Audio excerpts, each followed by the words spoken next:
Visual language encompasses our daily communication in society more than ever, and I feel it is my duty as an arts educator to empower students by teaching them the most effective, important, and interesting ways to employ this language into their lives. I understand that only a percentage of my students will grow up to become artists, designers, or illustrators, but I know all of my students will find themselves as adults having to think critically and complexly daily. In order for my students to live happy and fruitful lives in the future, they will have to learn to better organize their thoughts, and the art studio is the perfect place for that. As a teacher, I believe in students having free will in the classroom, yet clear expectations of how they're working and how they behave and how they treat others. In the classroom, there will be many opportunities for students to come up with their own projects within reason. We will discuss these projects, how they will work, and how they can be executed. As far as behavior goes in the classroom, we also have clear expectations that all the students have agreed upon during the beginning of class.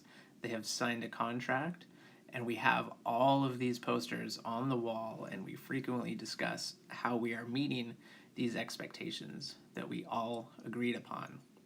I certainly believe in student empowerment, yet there always has to be clear guidelines of how students are to conduct themselves inside the classroom and how to make a symbiotic relationship with the students and the teacher throughout the school year.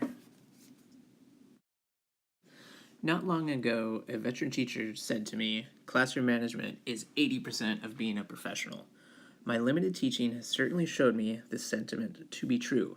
I have come to believe a teacher will only be able to succeed with their students if they are extremely organized with the class content. Only then will teachers be able to have the time to build professional relationships with students, individually and as a whole. When I teach, I have noticed that my art projects for the day could be extremely interesting and thoughtful, but if I fail to correctly organize and present the content and materials, then I'll end up teaching and implementing a less than stellar assignment where I find myself individually re-explaining content and redirecting students throughout the entire art making time. When I find myself in this mode, I have little time to properly interact with students or build relationships. All in all, I feel that strong teacher-student relationships start after a strong curriculum is put in place. Once a strong, organized, and interesting curriculum is established, I feel that a teacher's demeanor and composure is critical to forge a professional student-teacher relationship. A professional teacher will remember that a class can be properly managed with connection to students rather than control over them and the classroom projects.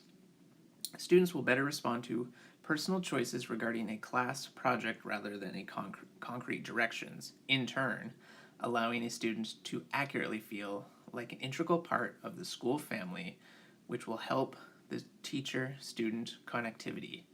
In my quest for proper composure in the arts classroom, I regularly practice the STAR program by smiling, taking a deep breath, and relaxing. If I am not conscious of keeping my composure, I'll find myself nagging students, micromanaging, and generally saying no to poor behavior in the class. During my unsuccessful times, I'm the least connected to my classroom. I'm aware that composure is contagious, and when I wear a calm and approachable expression, the students often do the same. I'm not trying to oversimplify, but I feel that being a professional teacher and having professional student-teacher relationships is mostly about organization, demeanor, and understanding towards your students. During the beginning of class, students will enter a room and immediately sit in a circle on carpeted area. Class is away from tables and is sitting in an area that is reserved for discussions, critiques, and slideshows. This area is essentially a circle of benches and a couple couches. The teacher will present the project information, projected or written on a whiteboard, so students don't have to ask what the assignment is. Students are able to read information on the board one by one. A teacher will always give an introduction to topic and class discussion regarding the topic. We will always have thoughtful and meaningful transitions from one topic to the next. It'll be clear the expectations for turning in work, revising work, and discussing grades with the teacher. We will always have constructive critiques in the classroom, and we will always have 10 minutes at the end of class reserved for cleanup time. There will be posters for art studio expectations that will be agreed upon and signed as a contract with the art students. We will also discuss values and how to stay happy and productive in the classroom. One way to prevent classroom management issues would be to create a classroom family. Creating a classroom family would help the students feel safe, students be accountable with one another, help with connections from the outside and the inside of the world, find new ways to relate with peers, and ultimately become productive members of a social group and then, of course, society. For students to feel safe in a school family, there needs to be models of shared power and democracy. And we start with safety job description. We also have group agreements within the class. We have our visuals, and we focus throughout the classroom. We have our individual commitments, how students are part of this group, how they are integral members of the group, and of course we have the rules that we have agreed upon. And still, if students aren't able to function as a family, of course there are consequences, which would be talking to a principal or a note home to the parents, something along those lines. This is a picture of me at the age of 15, right before my first day of work at McDonald's. I always show this on the first day of school for any high school art class.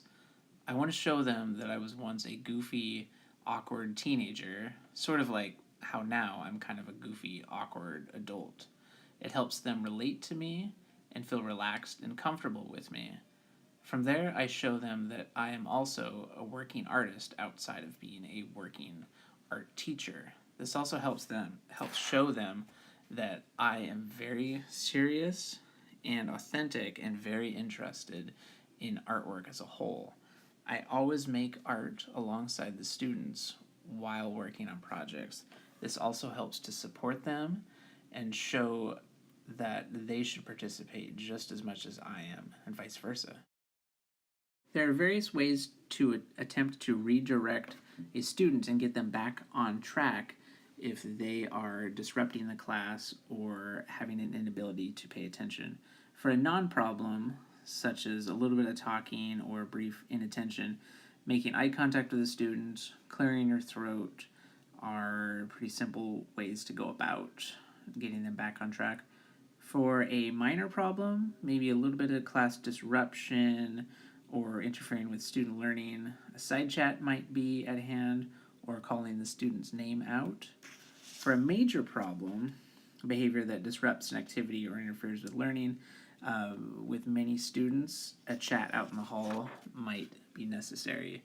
Escalating or a spreading problem, which would be a student interfering with many students' ability to learn, a trip to the principal's office, or possibly more importantly, a call home to chat with the student's parent of ways to better support the student and help them get back on track might be warranted.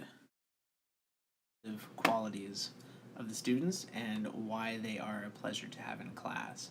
I also regularly send positive notes home that have nothing to do with any kind of disciplinary measures.